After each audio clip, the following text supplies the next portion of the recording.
अस्सलाम वालेकुम दोस्तों, मैं हूं आपका अपना बिलाल मोइन। अगर आप न्यू है मेरे चैनल पर तो प्लीज़ ज़रूर रेड सब्सक्राइब का बटन दबाएं और चैनल को सब्सक्राइब करें, क्योंकि यहां पर आपको तमाम इन्फॉर्मेशंस मिलती है जो आपके लाखों रुपए भी और आपकी जो दिमागी टेंशन है ना वो भी बचा सकती है। तो आज की इस वीडियो में मैं बात करूंगा 207 प्रोफेशन जो ओमान की तरफ से बैन किए गए थे, उसके बाद जॉब मार्केट के क्या हालात हैं और लोग किस तरह से लोगों को यहाँ पर बुला के बेवकूफ़ बनाते हैं और किस तरह से आप उन लोगों से बच सकते हैं। देखें जी, यहाँ पर जॉब के जो हालात और वाकयात हैं उसका आप एक चीज़ से अंदाज़ा लगाएं कि 2022 में 1090 जो एक्सपेक्ट्स हैं जो बाहर के रहने वाले हैं, उन्होंने तकरीबन 17.98 बिलियन ओमानी रियाल की इन्वेस्टमेंट की है सल्तनत ऑफ ओमान के अंदर एक साल के अंदर। इसका ये मतलब है कि सिर्फ बाहर की जो इन्वेस्टमेंट आई है ना यहाँ पर 17.98 बिलियन ओमानी रियाल की आई है, उससे एक बहुत बड़ा बूस्ट मिला इकॉनमी को। जब ज्यादा इन्वेस्टमेंट आता है तो ज्यादा जॉब्स आता है, ये बात अंडरस्टूड है। नंबर 2, किन लोगों के पास काम नहीं है? उन लोगों के पास काम नहीं है जिनको एजेंट बेवकूफ बनाते हैं, वो इंडिया से हो, पाकिस्तान से, किसी भी मुल्क से हो, वो बांग्लादेश से हो, वो उनको लारे लप्पे लगाते हैं कि तुम्हारे पास तो वहां पर बस तुम वहां पहुंचो और पीछे तुम्हारा महल खड़ा हो जाएगा, और वो उनको वीजास बेचते हैं। और वो भी बेचारे भोले इंसान बड़े महंगे महंगे 5-5, 7-7, 10-10 लाख रुपए में जो है वो वीजास खरीद के जब वो यहाँ पर उतरते हैं तो उनको छोड़ दिया जाता है, बे यारो मददगार भाई, अपना खुद ढूंढो, खुद कमाओ, खुद खाओ। तो उनको जाहिर सी बात है जब कुछ आता नहीं है, टेक्निकली वो साउंड नहीं होते, मतलब वो लेबर का काम करते हैं, कोई गाड़ी लोड कर दी, अनलोड कर दी, किसी ने अपने घर का फर्नीचर उठवा दिया, किसी ने कलर शलर करवा दिया, हेल्पिंग कर दी, किसी ने कोई टाबुक वाबुक लगवा दिए। वो फिर हो जाते हैं परेशान, क्योंकि ऑलरेडी यहाँ पर जो एक लेबर है यहाँ पर वो यहाँ के हिसाब से पूरी है। बहुत सारे लोग हालांकि आउट पासेस खुले थे पिछले दिनों, कोरोना के टाइम में चले गए थे, लेकिन उसके बावजूद भी यहाँ पर लेबर मार्केट ऑलरेडी जितनी रिक्वायरमेंट है यहाँ पे उसके हिसाब से फुल है।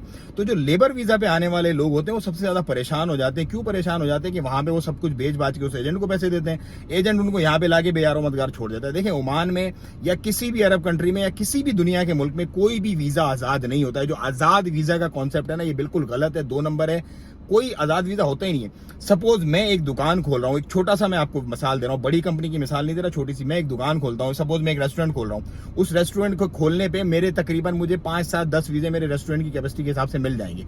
उन 5, 7, 10 वीजों को मैं क्या करूंगा, 2 या 3 की मेरी डिमांड होगी, बाकियों को मैं बेच दूंगा। मैं मिसाल के तौर पर आप लोगों को समझाने की कोशिश कर रहा हूँ कि आप समझो।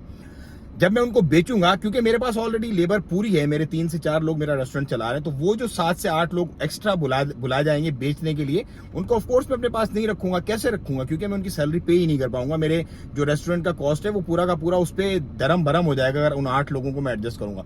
तो उन लोगों को बाहर आजाद छोड़ दिया जाता है कि भाई तुम अपना कमाओ, अपना खाओ, हमको पैसे मिल गए, खली वाली अब तुम जाओ बाहर।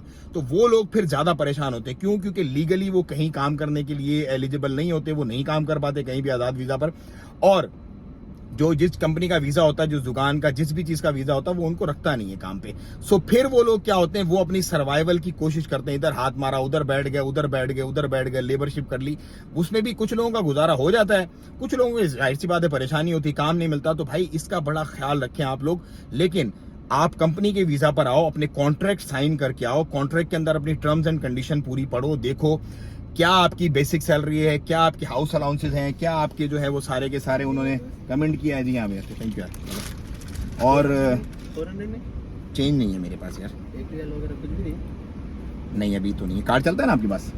हाँ, कार्ड नहीं है। तो भाई क्या बात कर रहा था मैं, हाँ, कॉन्ट्रैक्ट साइन करो, देखो फोन का अलाउंस है या नहीं है, बच्चों का वो आपको स्टेटस देंगे, फैमिली वीजा देंगे या नहीं देंगे, सारी चीजें आप अपने कॉन्ट्रैक्ट पे चेक करो, उसको साइन करो, उसके बाद यहाँ पर आओ।